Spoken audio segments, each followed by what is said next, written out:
أجمعين. أما بعد فقد قال الله تبارك وتعالى في كلامه الكريم والفرقان المجيد: أعوذ بالله السميع العظيم بفضل بسم الله الرحمن الرحيم. له معقبات من بين يديه ومن خلفه يحفظونه من أمر الله. صدق الله المولانا العظيم. وقال نبينا محمد المصطفى رسول الله صلى الله عليه وسلم: من صلى عليه صلاة إلا صلت عليه الملائكة أو كما قال عليه الصلاة والتسليم. எல்லா புகழும் புகழ்ச்சியும் ஏக வல்லவனாம் அல்லாஹ் ஜல்ல ஷானஹு தஆலா ஒருவனுக்கு உரித்தாகட்டுமாக. அண்ணலம் பெருமானார் நம் இருளும் மேலான கண்மணி நாயகம் முஹம்மது ரசூலுல்லாஹ் ஸல்லல்லாஹு அலைஹி வஸல்லம் அன்னவர்களின் மீதும் அன்னவர்களின் வழிமுறைகளை பின்பற்றி வாழ்ந்த சத்திய சஹாபா பெருமக்கள், தாபியீன்கள், தபா தாபியீன்கள், நல்லோர்கள், நாதாக்கள், நாம் நம் குடும்பத்தார்கள், உலகிலே உண்டான அனைத்து சமூக மக்களின் மீதும் அல்லாஹுவின் அன்பும் அருளும் கருணையும் கிருபையும் என்றென்றும் குறைவின்றி நிறைவாக உண்டாவதாக. ஆமீன். அன்பான அல்லாஹுவின் நல்லடியார்களே, அல்லாஹு ஜல்ல ஷானஹு தஆலா இந்த உலகத்திலே கோடான கோடி படைப்பினங்களை அல்லாஹ் படைத்திருக்கின்றான். அந்த படைப்பினங்களில் மிக உயர்வான படைப்புகளும் உண்டு. படைப்புகளில் மிகச் சிறந்தவர்களாக இந்த மனித சமுதாயத்தை நாம் படைத்திருக்கின்றோம் என்று அல்லாஹ் கூறுகின்றான். ஆதமுடைய மக்களிலே இந்த மனிதர்களை நாம் சிறப்புப்படுத்தியுள்ளோம் என்று அல்லாஹ் குறிப்பிடுகின்றான். நம்முடைய இந்த உலக வாழ்க்கையிலே உயிருள்ள படைப்புகளாக, உயிரற்ற படைப்புகளாக, இன்னும் கடலில் வாழுகின்ற பல்லாயிரக்கணக்கான நாம் அறிந்த நாம் அறியாத அல்லாஹ்வினுடைய அதி அற்புதங்களை கூட இந்த பல்வேறு படைப்புகளை எல்லாம் இந்த உலகத்திலே படைத்திருக்கின்றான். நமக்கு கண்ணுக்கு புலப்படாத பல படைப்புகளும் இந்த உலகத்திலே உண்டு. அது அல்லாஹ்வுக்கு மாத்திரமே அதனுடைய இல்முகள் மிக தெளிவானது. இந்த உலகத்திலே ஜின் வர்க்கம் என்ற ஒரு படைப்பினங்கள் இருக்கின்றது. இன்றைக்கும் அந்த வர்க்கம் இந்த உலகத்திலே இருக்கின்றது. அல்லாஹ் தன்னுடைய திருமறையிலே வமா ஹலக்துல் ஜின்ன வல் இன்ஸ இல்லா லியஅபுதுன், மனித வர்க்கத்தையும் ஜின் வர்க்கத்தையும் என்னை வணங்குவதற்காக வேண்டி நான் படைக்கவில்லை என்று குறிப்பிடுகின்ற வசனங்கள். ஜின் வர்க்கம் என்ற ஒரு வர்க்கம் இந்த உலகத்தில் இருக்கின்றது. நம் கண்களுக்கு அவைகள் புலப்படாவிட்டாலும் கூட அவைகளுடைய செயல்பாடுகளும் எப்படி மனிதர்களிலே நல்லவர்கள் தீயவர்கள் இருக்கின்றார்களோ அதே போன்று ஜின்களிலேயும் நல்லவர்கள் தீயவர்கள் இருக்கின்றார்கள். நன்மையான காரியங்களை செய்கின்ற ஜின்கள் இருக்கின்றது, தீமையான காரியங்களை செய்கின்ற ஜின்கள் இருக்கின்றது. அல்லாஹுவை ஈமான் கொண்ட ஜின்கள் இருக்கின்றது, ஈமான் கொள்ளாத ஜின்களும் இருக்கின்றது. இப்படி அதனுடைய விளக்கங்கள் தனிப்பட்டது. இது அல்லாமல் நம்முடைய கண்களுக்கு புலப்படாத ஒரு படைப்பு என்பது மலக்குமார்கள் என்ற ஒரு அற்புதமான ஒரு படைப்பு. அந்த மலக்குமார்கள் அல்லாஹ்வினுடைய ஒளியை கொண்டு படைக்கப்பட்ட மலக்குமார்கள். அவர்களிலே இந்த ஜின்களை போன்று நல்லவர்கள் கெட்டவர்கள் என்பதெல்லாம் இல்லை. மலக்குமார்கள் முழுக்க முழுக்க நல்லவர்கள் தான். அவர்களுடைய முழுமையான விஷயமே அல்லாஹுவுக்கு கட்டுப்படுவது மாத்திரம்தான். அல்லாஹ் சொல்லுகின்ற விஷயங்களுக்கு மாற்றம் என்பது மலக்குகளிலே ஏற்படாது. மனிதர்களிடத்திலே மாற்றங்கள் ஏற்படும். அல்லாஹ்வுடைய கட்டளையை நிறைவேற்றுவார்கள், கட்டளைக்கு மாறு செய்வார்கள் என்ற தன்மைகள் எல்லாம் மனித ஜின் வர்க்கங்களில்தான். மலக்குகளுடைய அந்த படைப்பு என்பது அல்லாஹ்வுக்கு முழுமையாக கட்டுப்படுவது. அல்லாஹ் எதை சொல்லுகின்றானோ அதை அப்படியே செய்வது, ஏற்று நடப்பதுதான் மலக்குகளுடைய முழுமையான வேலை. நாம் யோசிக்கின்றோம், நமக்கும் மலக்குமார்களுக்கும் என்ன தொடர்பு என்று நாம் யோசிக்கின்றோம். மலக்குமார்களை நாம் கண்களிலே பார்க்கவில்லை, இப்போதும் பார்ப்பதில்லை. நமக்கும் மலக்குகளுக்கும் எந்த ஒரு தொடர்புமே இல்லை என்பதாக நாம் நினைத்து கொண்டிருக்கின்றோம். ஆனால் நம்முடைய 24 மணி நேரமும் மலக்குகளினுடைய கண்காணிப்பிலே, மலக்குகளுடைய பாதுகாப்பிலே அவர்கள் நம்மை பார்த்து கொண்டுதான் இருக்கின்றார்கள். நமக்கு அருகாமையிலேயே மலக்குமார்கள் இருப்பார்கள் என்பதை ஹதீஸ்களினுடைய பல்வேறு செய்திகளிலிருந்து நாம் அறிய முடிகின்றது. நாம் அவர்களை பார்க்கவில்லை என்பதற்காக நமக்கும் அவர்களுக்கும் தொடர்பில்லை என்று நாம் ஒதுக்கிவிட முடியாது. நாம் அவர்களை பார்க்காவிட்டாலும் அவர்கள் எப்போதும் நம்மை கண்காணிப்பதற்கென்று அல்லாஹ் சில மலக்குமார்களை நிர்ணயித்திருக்கின்றான். அவர்கள் தங்களுடைய பணிகளை செவனே செய்து கொண்டிருக்கின்றார்கள் என்பதை நாம் பார்க்கின்றோம். மலக்குமார்களை குறித்து அல்லாஹ் திருக்குர்ஆனிலே சொல்லுவான், அவர்களுடைய படைப்பு எப்படி அவர்கள் படைத்திருக்கின்றார்கள், உருவ அமைப்பு எப்படி. அல்லாஹ் தன்னுடைய திருமறையிலே சொல்லுவான், உலி அஜ்னிஹத்தின் மஸ்னா வ சுலாஸ வ ருபா. அவர்கள் இறக்கைகளை கொண்டவர்கள். எத்தனை இறக்கை இருக்கும்? சில பேருக்கு 2 இறக்கை இருக்கும், சில பேருக்கு 3 இறக்கை இருக்கும், சில பேருக்கு 4 இறக்கை இருக்கும். இப்படி ஹஜ்ரத் ஜிப்ரீல் அலைஹிஸ்ஸலாம் அன்னவர்கள், வானவர்களின் தலைவர், மலக்குகளின் தலைவர் ஜிப்ரீல் அலைஹிஸ்ஸலாம் அவர்களுக்கு 600 இறக்கைகளை அல்லாஹ் ஏற்படுத்தி வைத்தார். 600 இறக்கைகளை கொண்டவர்கள் ஹஜ்ரத் ஜிப்ரீல் அலைஹிஸ்ஸலாம் அன்னவர்கள். அல்லாஹ் அந்த திருவசனத்திலே தொடர்ந்து சொல்லுவான், யுரீது ஃபில் ஹல்கி மா யஷா. அல்லாஹ் தன்னுடைய அடியார்களுக்கு இந்த மலக்குகளுடைய விஷயத்திலே அவர்களுடைய அந்த இறக்கைகள் படைப்பினுடைய விஷயங்களிலே அல்லாஹ் தான் எப்படி நாடுகின்றானோ அப்படி அவர்களை ஆக்குவான் என்று அல்லாஹ் சொல்லுகிறான். எனவே நம்முடைய கண்களுக்கு அப்பாற்பட்ட, நம்முடைய சிந்தனைக்கே அப்பாற்பட்டவர்கள். நபிகள் பெருமானார் ஸல்லல்லாஹு அலைஹி வஸல்லம் அவர்கள் ஒரு முறை சஹாபாக்களுக்கு மத்தியிலே உரை நிகழ்த்தி கொண்டிருந்த பொழுது சொன்னார்கள், தோழர்களே, ஒரு மலக்கை பற்றி நான் உங்களிடத்தில் சொல்லுகின்றேன். அந்த மலக்கை பற்றி சொல்வதற்கு எனக்கு அனுமதி அளிக்கப்பட்டுள்ளது. அல்லாஹ் எனக்கு அனுமதி அளித்திருக்கின்றான் இந்த மலக்கை பற்றி வெளியிலே சொல்வதற்கு. எனவே அந்த மலக்கை பற்றி நான் சொல்லுகின்றேன். அந்த மலக்கு அரிசை சுமக்குகின்ற பல்லாயிரக்கணக்கான மலக்குகளில் ஒரு மலக்கவர். அப்படிப்பட்ட மலக்கை பற்றி நான் கூறுகின்றேன்.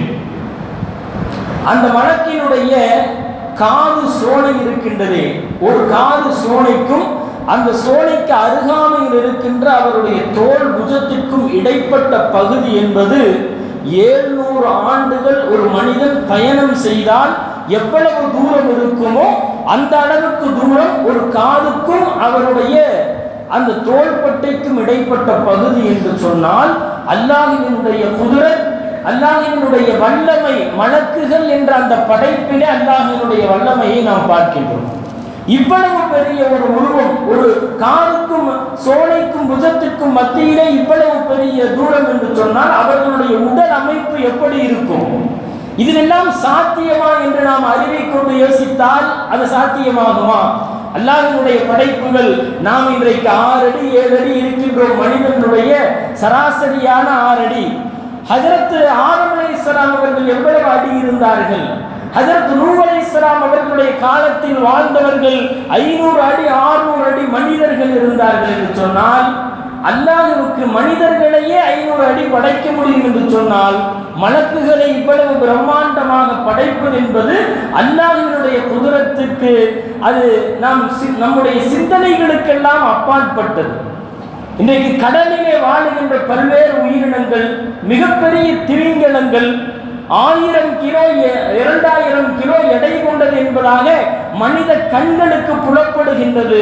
மனிதனுடைய கண்களுக்கு அப்பாற்பட்டு கடலிலே எவ்வளவு பெரிய ஜீவராசிகள் கடலிலே இருக்கும் என்பது நம்முடைய சிந்தனைகளுக்குள் அவைகள் எட்டாது என்பதை நாம் புரிந்து கொள்ள வேண்டும்.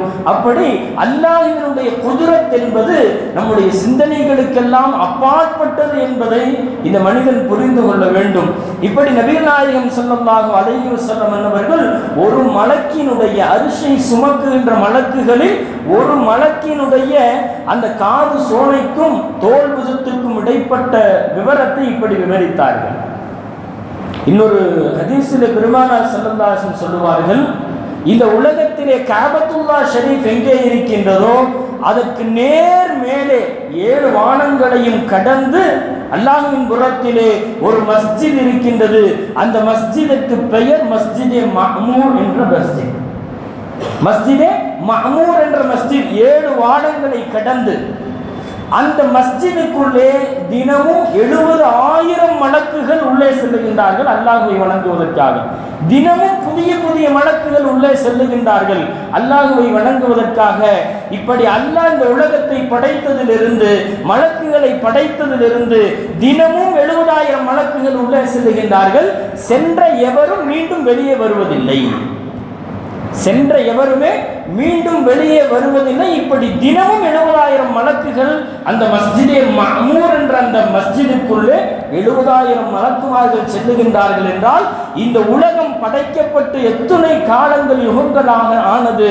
இந்த இத்தனை யுகங்களிலே, ஆண்டுகளிலே எத்தனை கோடி மலக்குகள் உள்ளே சென்றிருப்பார்கள்.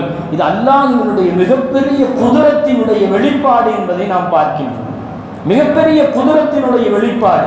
எனவே மலக்குமார்கள் என்பவர்கள் நம்முடைய கண்களுக்கு புலப்படாதவர்கள் என்பதனால் அவர்களை சார்ந்த ஒரு உலகம் இல்லை என்றோ, அவர்களுக்கும் நமக்கும் என்ன தொடர்பு என்றோ நாம் விட்டுவிட முடியாது. நாம் வேண்டுமானால் மலக்குகளுக்கும் நமக்கும் தொடர்பில்லை என்று நினைத்துக் கொள்ளலாம். நாம் காலையில் எழுந்ததிலிருந்து இரவு உறங்க செல்லுகின்ற வரை பல்வேறு மலக்குகள் நம்மை கண்காணித்துக் கொண்டிருக்கின்றார்கள். கிராமன் காத்திபீன் என்ற 2 கண்ணியமிக்க மலக்குமார்கள் நம்முடைய 2 தோள் புஜங்களிலே எப்போதும் இருக்கின்றார்கள் நமக்கு அருகிலே. நாம் செய்கின்ற நன்மையான காரியங்கள் அனைத்தையும் எழுதுகின்றார்கள். நாம் செய்கின்ற தீமையான காரியங்கள் அனைத்தையும் எழுதுவதற்கென்றே 2 மலக்குகளை அல்லாஹ் ஒவ்வொருவர்களுக்கும் ஏற்படுத்தி இருக்கின்றான் என்பது ஒரு நிதர்சனமான ஒரு சான்று.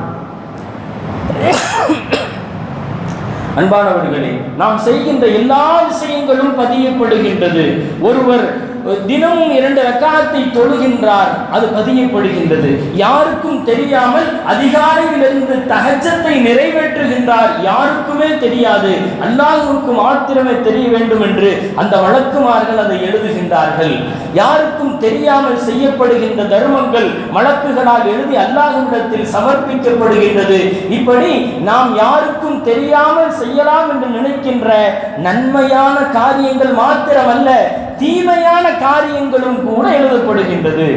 இது யாருக்கும் தெரியாது என்பதாக நாம் செய்யப்படுகின்ற பல்வேறு விதமான தவறுகளாகட்டும், தனிமையில் செய்யப்படுகின்ற பாவங்களாகட்டும் எல்லாம் அல்லாஹ் பார்த்து கொண்டிருக்கின்றான் என்பது மாத்திரமல்ல, மலக்குகளால் ஒவ்வொரு செயல்பாடுகளும் மனிதனுடைய செயல்பாடுகள் எழுதப்படுகின்றது.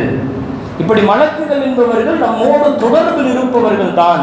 பெருமானார் ஸல்லல்லாஹு அலைஹி வஸல்லம் அவர்கள் சொல்லுவார்கள், மலக்குமார்கள் உங்களை பாதுகாப்பதற்கென்று பல மலக்குமார்களை அல்லாஹ் ஏற்படுத்தி இருக்கின்றான். சில நேரங்களிலே மனிதர்கள் தடுக்கி கீழே உருவதை போய்விடுவார்கள், ஆனால் நிதானித்து நின்று விடுவார்கள். அது மனிதனுடைய நிதானம் அல்ல, மலக்குகளுடைய பாதுகாப்பு. மலக்குகள் அவரை தாங்கி பிடித்துக் கொள்ளுவார்கள். அவர் செய்த ஏதாவது ஒரு நல்ல செயலின் காரணமாக அவர் பாதுகாக்கப்படுவார். சில பேர் கல் தடுக்கி கீழே விழுந்து அவருக்கு பெரும் காயம் ஏற்பட்டு விடும்.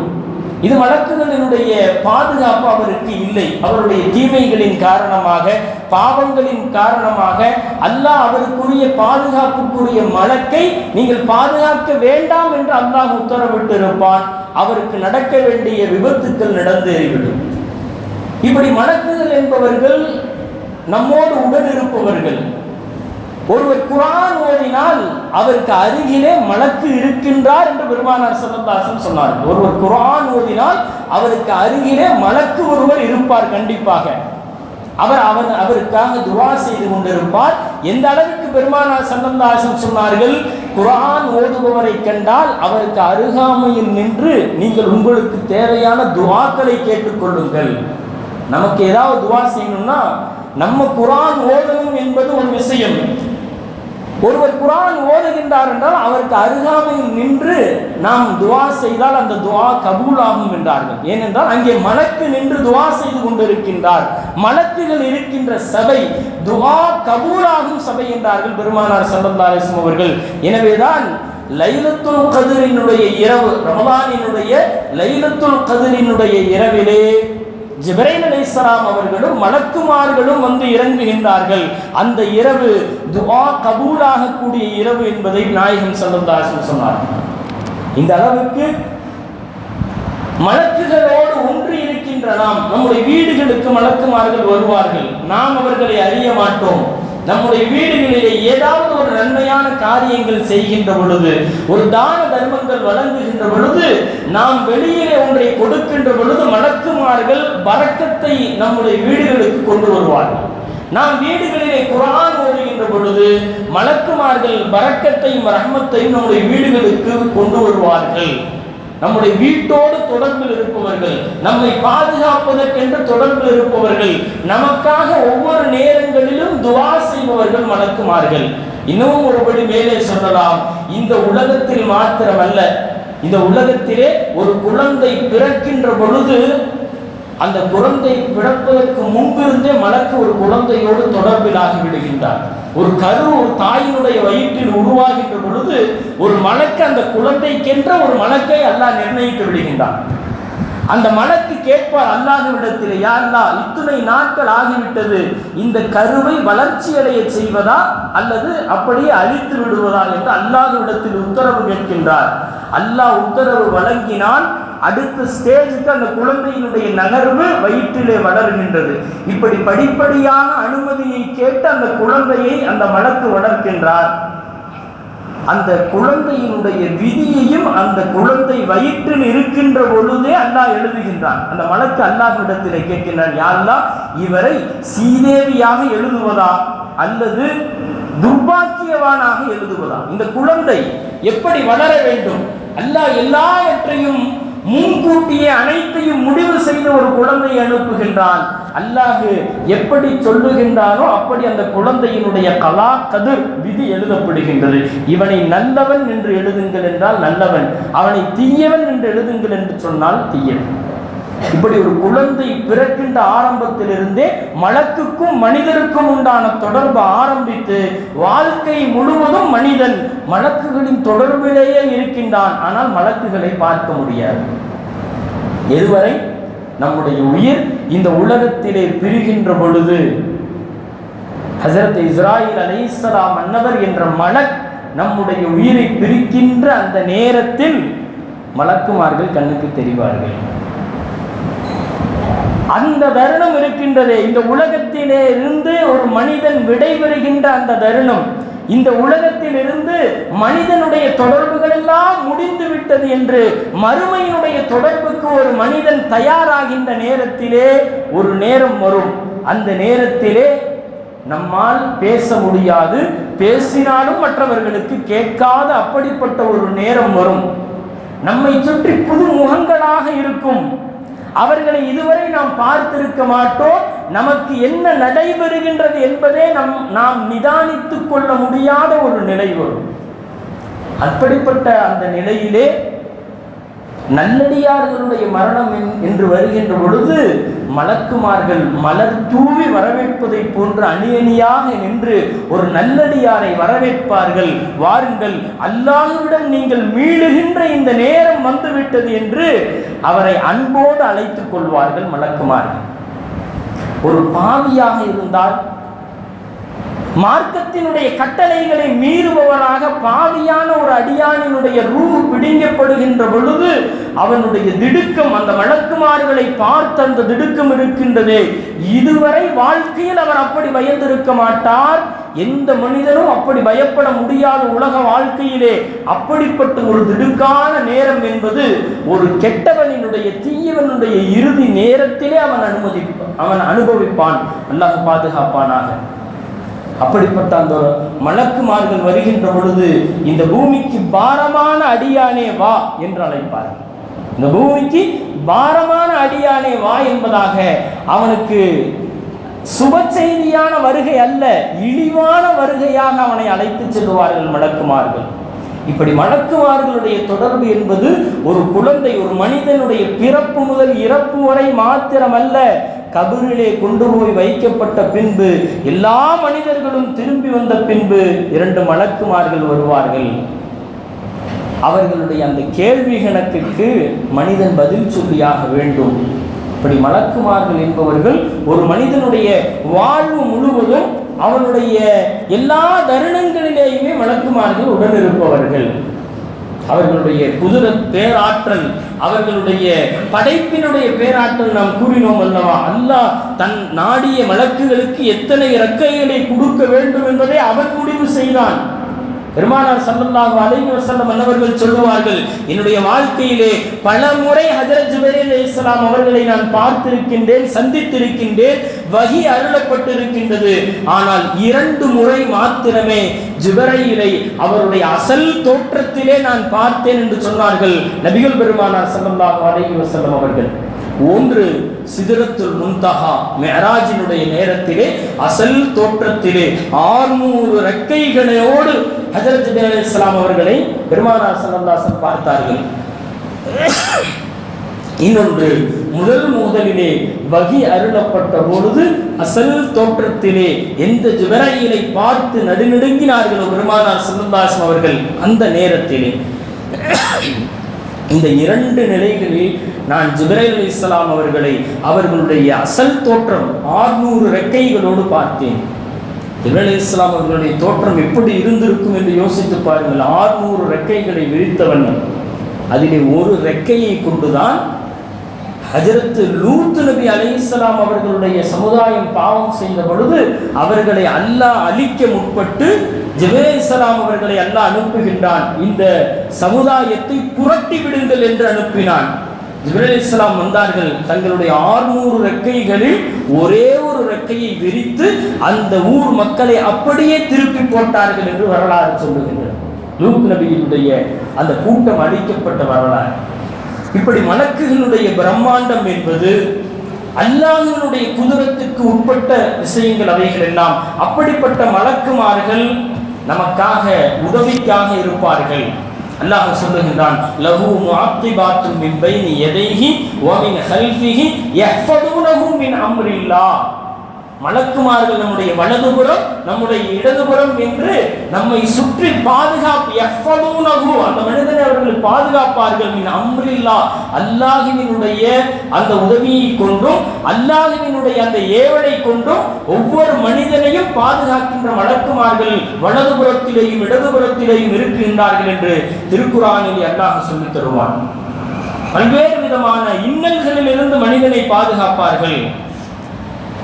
சஹாபாக்கள் அந்த பாதுகாப்பை உணர்ந்திருக்கின்றார்கள்.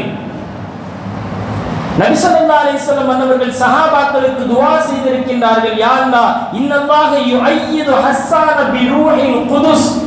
ஹஸ்ஸான் ரலியல்லாஹு தஆலா அவர்கள் நபி ஸல்லல்லாஹு அலைஹி வஸல்லம் அன்னவர்களை புகழ்ந்து பாடிய பொழுது, ஹஸ்ஸானுக்கு நீ ஜிப்ரீல் அலைஹிஸ்ஸலாம் அவர்களை கொண்டு நீ உதவி செய்வாயாக, அவரை பலப்படுத்துவாயாக என்றார்கள் நபிகள் நாயகம் ஸல்லல்லாஹு அலைஹி வஸல்லம் அவர்கள்.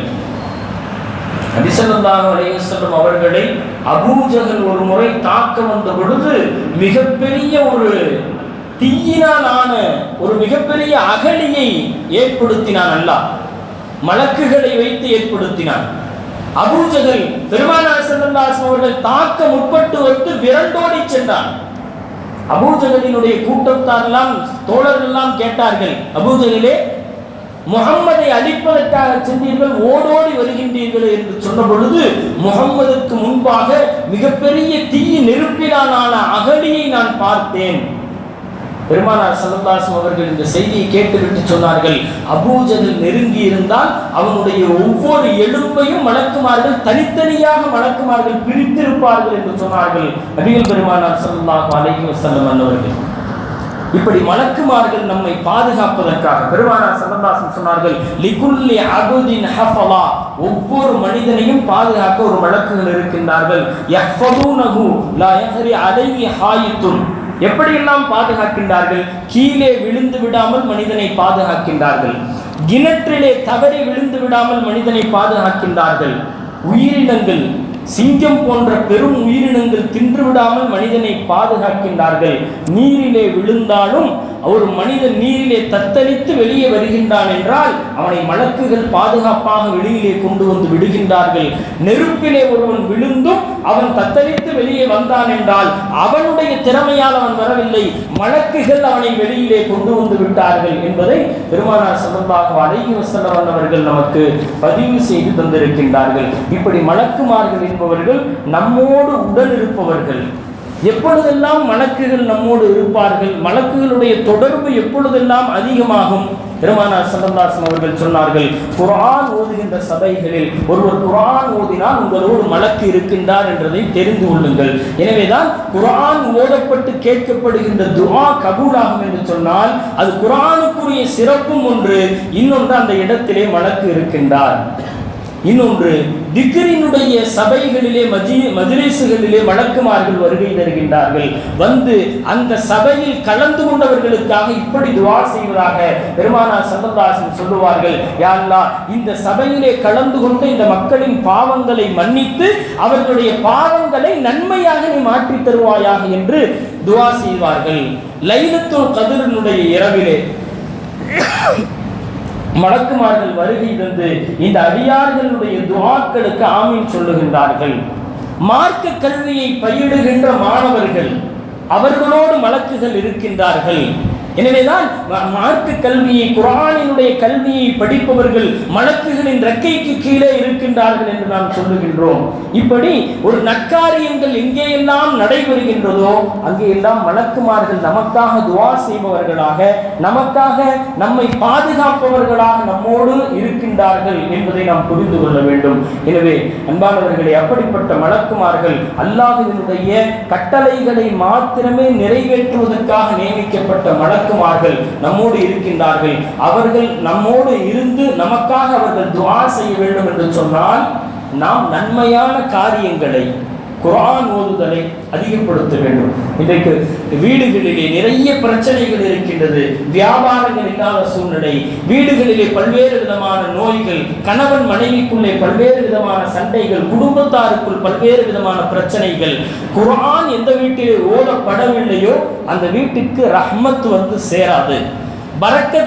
பரக்கத்தினுடைய மலக்குமார்கள் வரமாட்டார்கள். இன்றைக்கு நம்முடைய வீடுகளிலே எத்துணை வீடுகளில் குர்ஆன் ஓதப்படுகின்ற என்பதை நாமே சீர்தூக்கி பார்க்க கடமைப்பட்டிருக்கின்றோம். எனவே தினமும் நாமும் நம்முடைய குடும்பத்தார்களும் குர்ஆனை ஓத வேண்டும், நல்லறங்களை அதிகமாக செய்ய வேண்டும். நன்மையை கொண்டு வருகின்ற அந்த மலக்குமார்களுடைய வருகையை நாம் தான் ஏற்படுத்திக் கொள்ள வேண்டும். வல்ல ரஹ்மான் அல்லாஹ் ஜல்லஷானஹு தஆலா நல்ல மலக்குமார்கள் வருகையை நம்முடைய வீடுகளுக்கும் கடைகளுக்கும் நம்மை பாதுகாப்பதற்கும் மலக்குகளை அல்லாஹ் ஏற்படுத்தி அருள்வாளிப்பானாக. வாஹிர் தஅவானா அல்ஹம்துலில்லாஹி ரப்பில் ஆலமீன். அஸ்ஸலாமு அலைக்கும் வ ரஹ்மத்துல்லாஹி வ பரகாத்துஹு.